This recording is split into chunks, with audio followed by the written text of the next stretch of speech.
Well, they were given exemption from combatant service,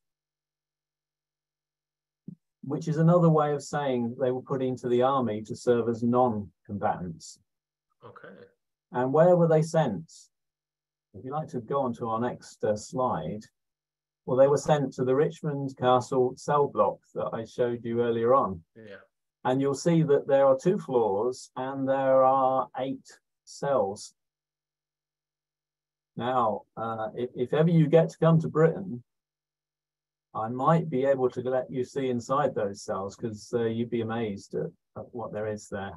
It's behind lock and key because the walls are crumbling and it's under a conservation order. But they have been very kind in letting myself. I understand. I checked the flights later.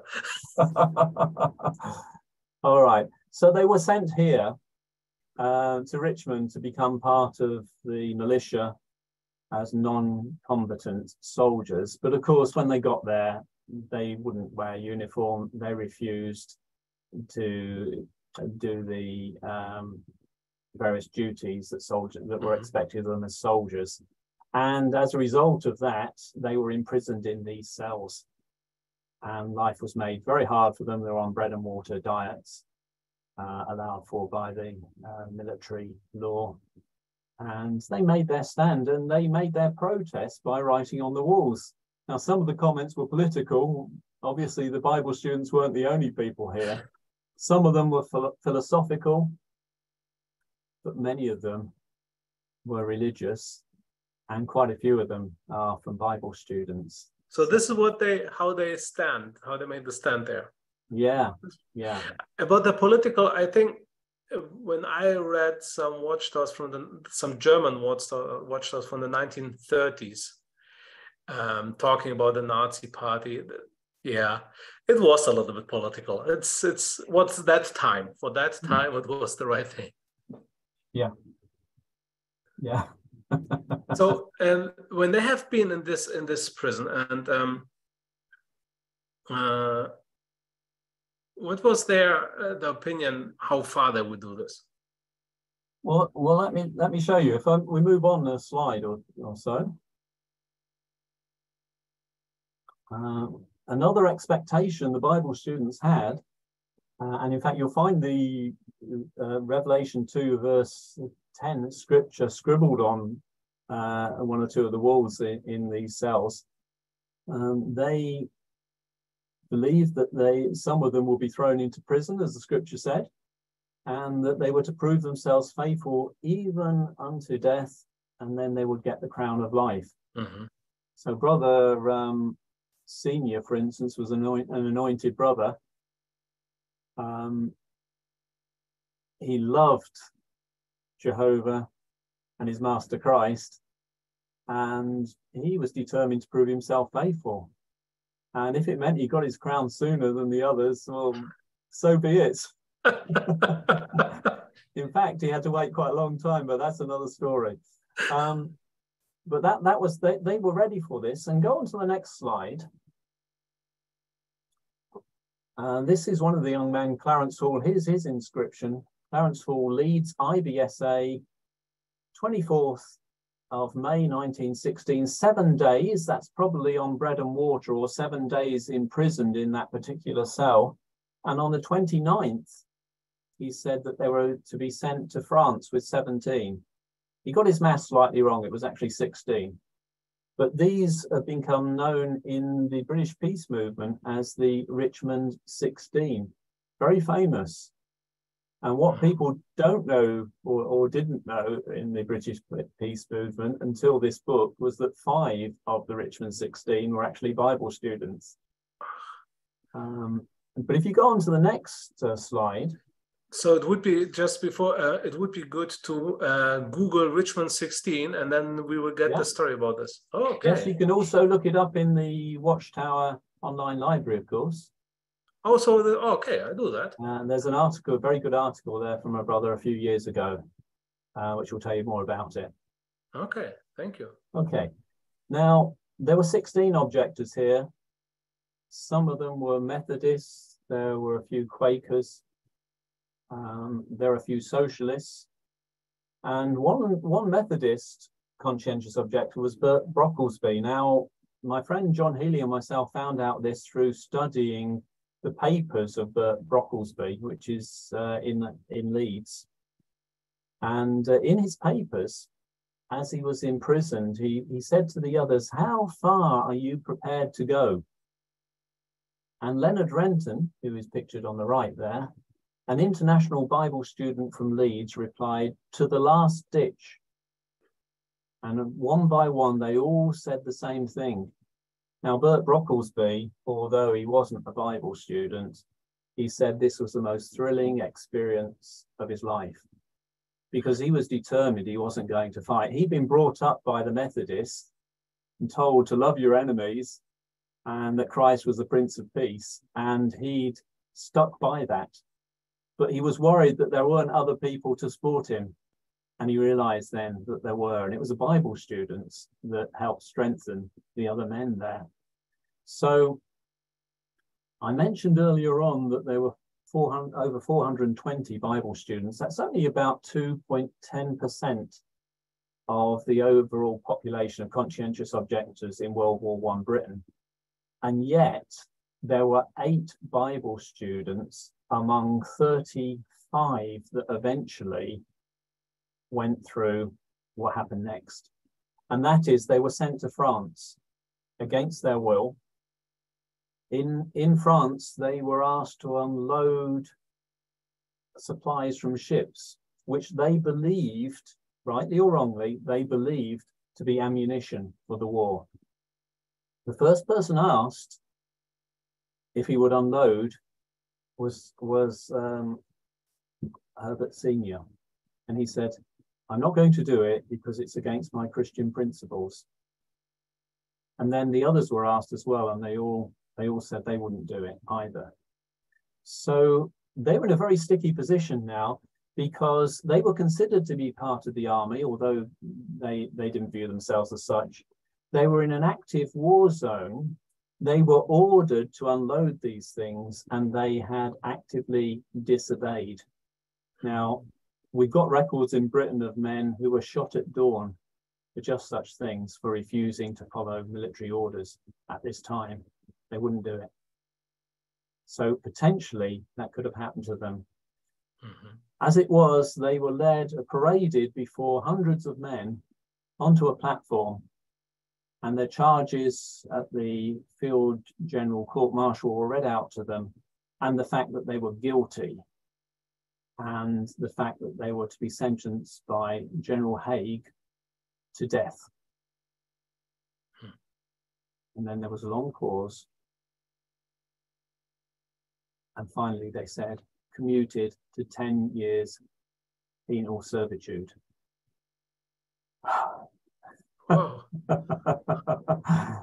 So it didn't happen. They were sent back eventually to Britain. Okay. They became, not that the brothers wanted to particularly, but they became heroes amongst other conscientious objectors. If you knew one of these 35, that was something special, you know. I believe that. So they made their stand. They were prepared to go to the last ditch, and at the last moment, the army weren't prepared to go through with it. Behind the scenes, the British government, Herbert Asquith, he knew that these men had been taken abroad, and he was doing his best to pass orders to stop this happening, to stop the death sentence occurring. And also there were various Liberal MPs who were trying to stop this. And the British branch was aware of this, and they were sending messages to the government as well, so that they were well appraised of what was happening. So all these played a part, but if you read Herbert Senior's record, which he recorded late in his life for the 1975 yearbook, which was about Britain, in his records, he says they were about to be sentenced, or they were sentenced to death, but it was Jehovah that stepped in at the last moment. And although these politicians and other people were involved, I think he was right, don't you? Yeah, absolutely. Jehovah merely used these people Yeah. to accomplish his purpose. What a story. Ah, it is. Did it have repercussions? Would you like to move on to the next slide? Yes, please. Yeah, these are some of the men. Most of them were alternativists. In other words, they said they were prepared to do work for the government, not military related, and they wouldn't do it in the army. And so they were sent to various work centres to perform so-called work of national importance. I say that with jest in my voice, because most of these tasks were meaningless, really. They just got them to, break rocks or make roads or do quite menial jobs. But the brothers there on the top left-hand side, that's Wakefield Prison. On the top right-hand side, that's Wormwood Scrubs. On the bottom left-hand side, that's Knutsford Prison, as it was formerly known. And on the right-hand side, Dartmoor Prison, which was now the Princeton work camp. They were in prison, if you like, although there were no locks on the doors. They could go home at weekend. Some of the brothers, like in Dartmoor, gave talks in Plymouth. No way. Ecclesia, and they were allowed out as long as they came back. They weren't very popular with the locals, but they made their stand, and they were respected and liked within the camps. Although obviously they didn't get involved in the politics of the camps as well, which was something that wouldn't have pleased Jehovah. So that's what happened to them. You want to move on to the next slide? Can I tell you just a story about one of them? Yes, please. These are two men, much to be admired. Frank Platt, who served in the British Bethel for many years thereafter. Incredible, his stories. He went through field punishment number 1. That's where he was tied onto the wheel of a gun carriage. It was also called crucifixion, because that was no pleasant thing to experience. I'm going to tell you the story of Atkinson Paget, who became his friend. I'll read you out from the book. All right? Okay. Here we go. Do you remember the page? Do you have the page? Sorry? Do you have the page of the book? Picture of the book? Yeah, the page. Oh, the page. Yeah. Yes, I've written it out. My eyes are getting a bit poor with age, so I'll see if I can find the page. I will follow you. Yes, okay. It's on page 145 to 147. I've skimmed it down slightly for the sake of this reading, but here goes anyway. This is an amazing story.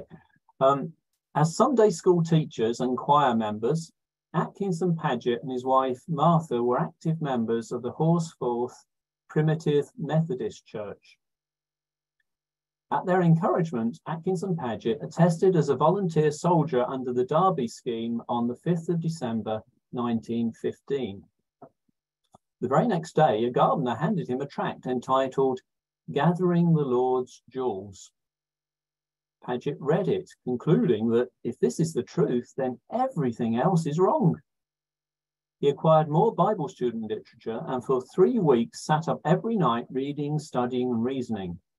Sunday the 2nd, 1916, his diary reads, that's January, went to chapel in the morning, went to IBSA at Thoresby Hall at night, my first visit to the brethren. Opposition soon arose as his chapel friends and relatives thought him crazy. But Paget lived for the IBSA meetings and study, and by March had symbolized his dedication to Jehovah by water baptism. After a few weeks alone, his wife decided to join him at Bible student meetings and took along Hilda, their 18-month-old daughter. You can read her life story, Hilda Paget, incidentally, in the Watchtower. Paget's position had now become very difficult. A volunteer in the army who had become a conscientious objector within a matter of weeks. He requested exemption before a tribunal in May based on the grounds that he'd been misled by his former religious colleagues. The local newspaper headlines read, "Forceful plumber blames his former religious teachers." Not surprisingly, his application was dismissed. And so within a few weeks, he was called up to the West Yorkshire Regiment, stationed at Patrington near Hull, where he immediately refused to handle a gun. While there, he attended local Bible student meetings and found friends who treated him as a son. On the 18th of July 1916 at Clipston, Nottinghamshire, Paget appeared before his first court-martial and was sentenced to 90 days imprisonment. He was sent to Wormwood Scrubs prison to serve his sentence and interviewed by the Central Tribunal, who found him to be a genuine conscientious objector. Thinking that healing work was more in line with Christian principles, he said he was willing to join the Royal Army Medical Corps. The Central Tribunal accordingly exempted him from combatant service only, leaving him to negotiate with the army for transfer to the RAMC rather than the non-combatant corps. Consequently, he trained as a medical orderly in Britain before setting sail on the 12th of February 1917 by troop ship for Rouen, France. But before long, he became disgusted each day with his decision, realizing that all he was doing was patching men up to go and fight again. On the 23rd of May 1917, he stood out again for refusing to cooperate and appeared before a field general court-martial. For refusing an order while on active service within a war zone, he could have been shot, but instead he received a 5-year sentence at British Military Prison No. 2, Rouen, where the dregs of the British Army were placed, with 20 or more prisoners crowded into each filthy cell with just a blanket for covering and their boots as a pillow.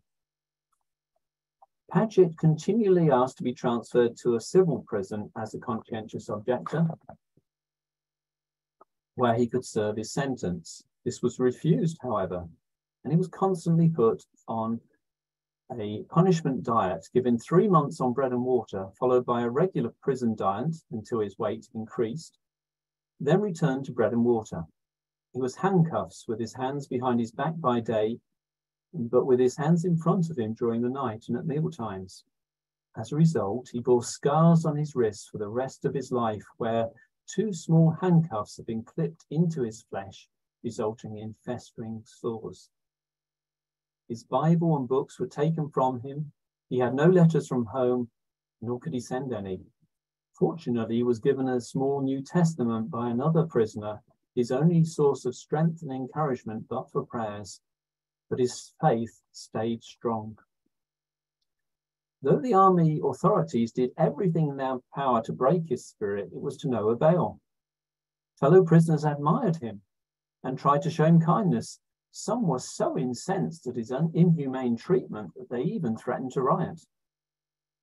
At one point, while in the camp prison, he was visited by a Baptist padre who tried to weaken his resolve by asking what would happen to his wife and child if he died there. Incensed, Paget replied, "The same God that is taking care of them now will continue to do so. If men are willing to die for their king and country because of your teaching, do you think I'm afraid to die for Christ?" The embarrassed padre left in a hurry. Meanwhile, in Parliament, the irrepressible MP Philip Snowden pushed for his release, with the Under-Secretary of War promising to make inquiries on his behalf. The war ended in late 1918 with Paget still in detention. But as a result of Snowden's persistence, early next year he called for and was told that he would be moved to a civil prison in England. By the time he was ready to go, the whole prison population had heard the news on the grapevine and crowded out onto the landings and stairways, cheering at the top of their voices, "Good old Paget, you beat 'em." Physical wreck, he was taken to Winchester Prison, which he described as a convalescent home compared to Rouen. He stayed until April 1919, longing for freedom, but still ready to wait upon God until his due time. It was here he first met Frank Platt, who had faced similar circumstances, standing out alive. On the 12th of April, 1919, after nearly 3 years of tests, trials and separation, his wife Martha received a telegram. "Hallelujah, coming home, calling London," it said. Paget found 34 Craven Terrace, where he received a loving welcome and change of clothes at the IBSA branch office. His old filthy army uniform was burned, and after a bath and shave, he was lent £2 to be returned if and when God prospered him. And he did. What a story, amazing story. Thank you for that. And both these men were used in the Second World War to strengthen brothers and sisters, in fact, who were imprisoned in the Second World War in Britain. And Herbert Sr. became a traveling overseer and inspired hundreds and thousands within Britain. And so it's nice that the stories, when we know them, they still inspire us today. You read, if anyone's interested and wants to read Hilda Paget's life story in the Watchtower, you can carry that story on, how Atkinson impressed her so much, her father, that she stayed faithful and loyal to Jehovah throughout her life. So Atkinson was also, incidentally, from Horsforth, which is nearby to Leeds. So he would have gone to the same hall as these 5 Bible students, and he would have been impressed by their stand. Yeah, definitely. But I was surprised here that he even have to be, or that he even was sent in a civil prison after the war ended. This is something that even didn't happen in Germany, but the government did not exist anymore, the Nazi party. The British government, because they found it important for those that served in the army. They thought that some of them were still serving out abroad for many months, and so they found it important that these conscientious objectors weren't released too soon. Okay. Weren't rewarded when some of us were still doing their national service. In fact, some that were in civil prisons, it was so over a year after the war ended before they were released.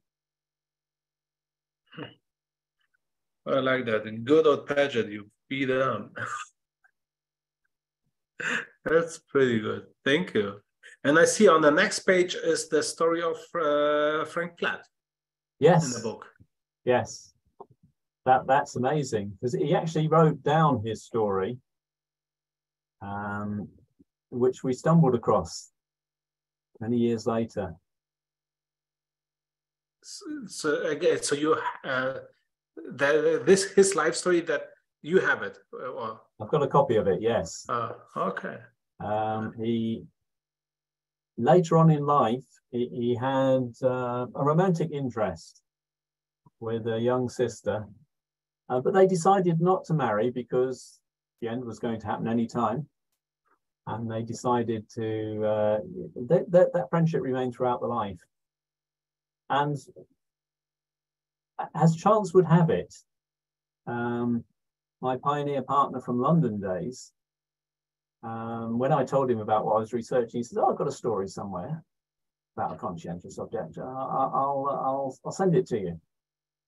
And his wife's family had looked after this sister in her old age, and they'd inherited this story.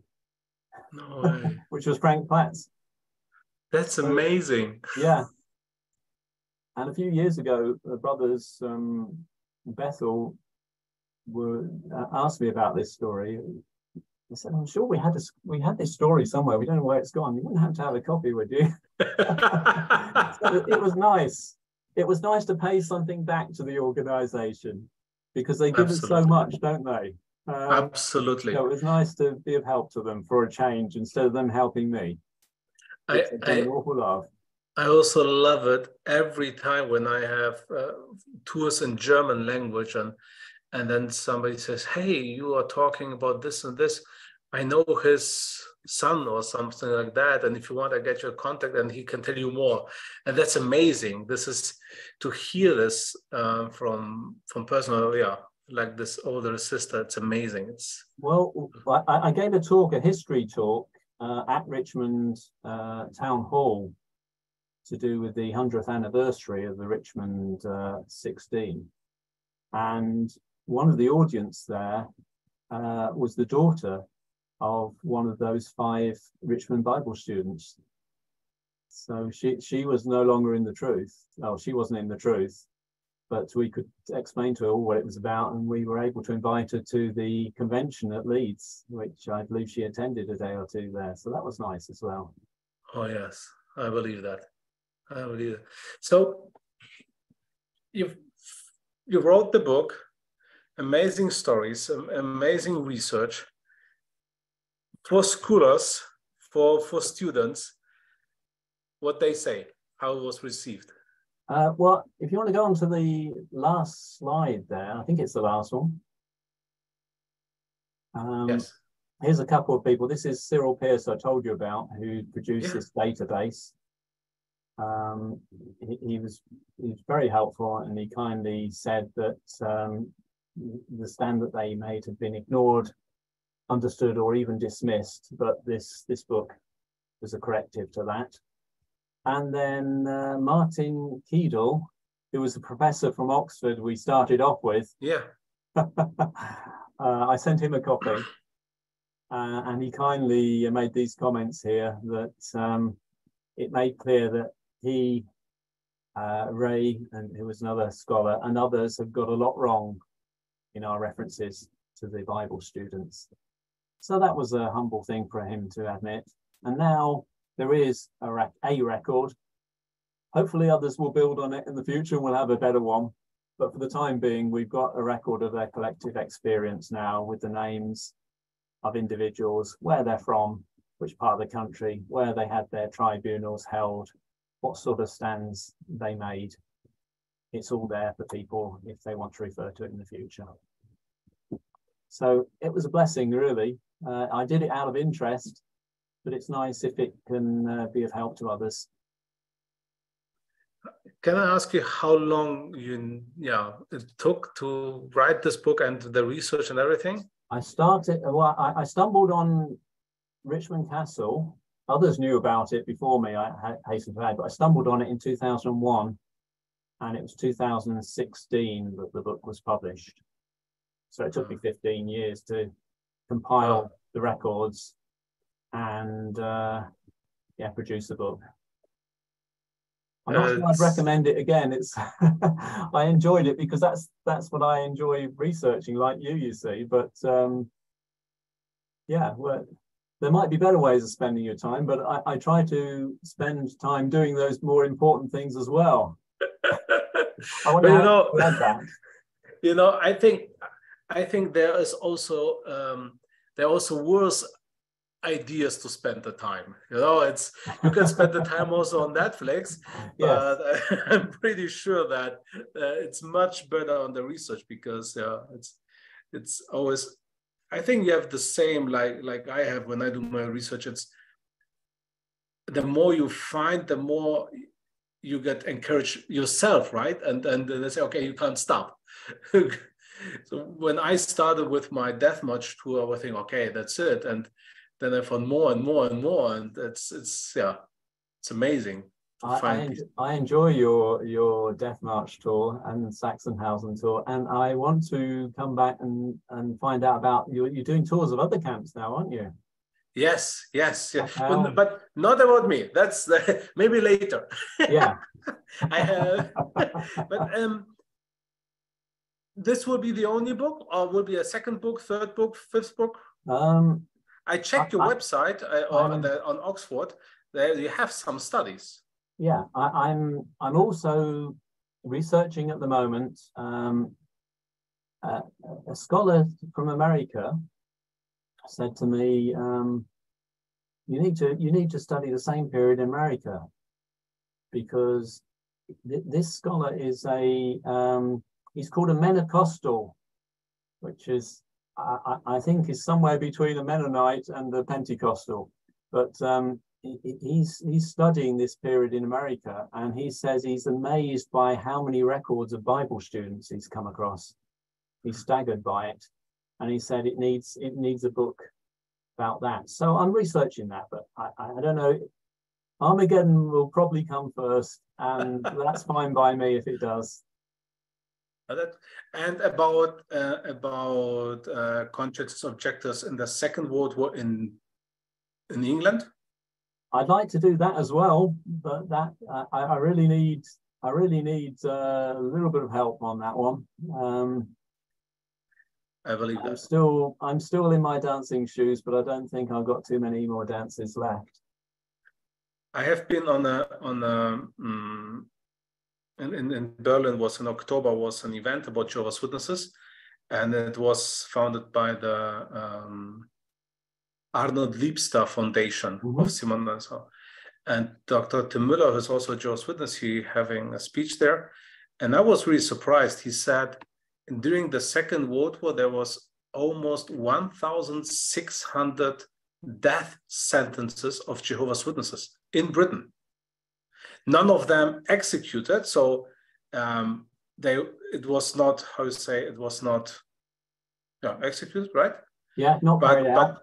Yes, but on court, I think it was 1,598 or something like that, death sentences in Britain during the Second World War for conscientious objectors of Jehovah's Witnesses.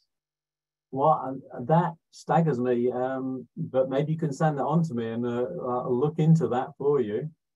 I mentioned in the First World War that the brothers were only a small amount, just over 2% of the conscientious objectors as a whole.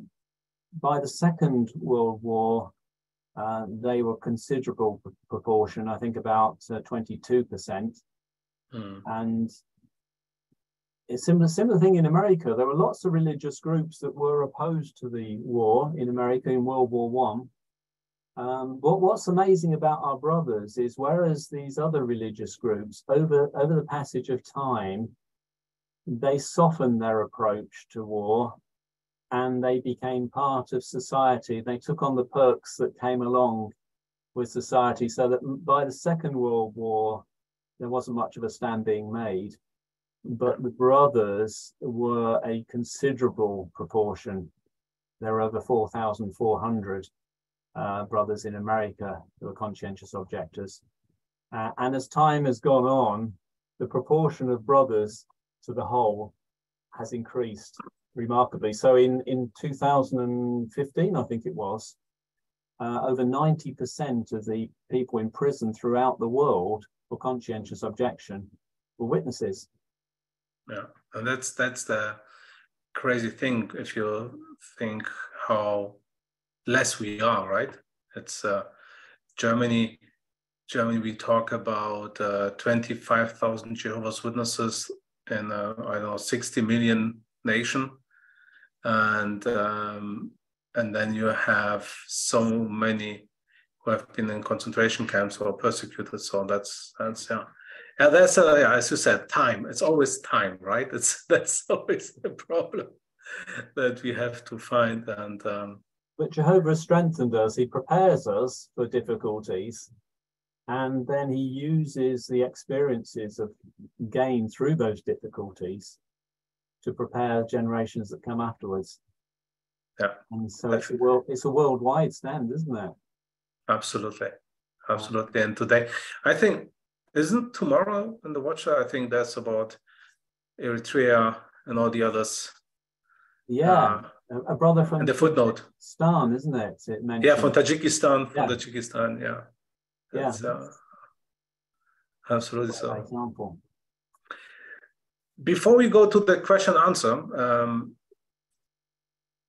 anything that you want to tell us on the to share us before we go to the question answer section? No, I think I've shared enough. Thank you very much, Gary. Thank you. This was really amazing.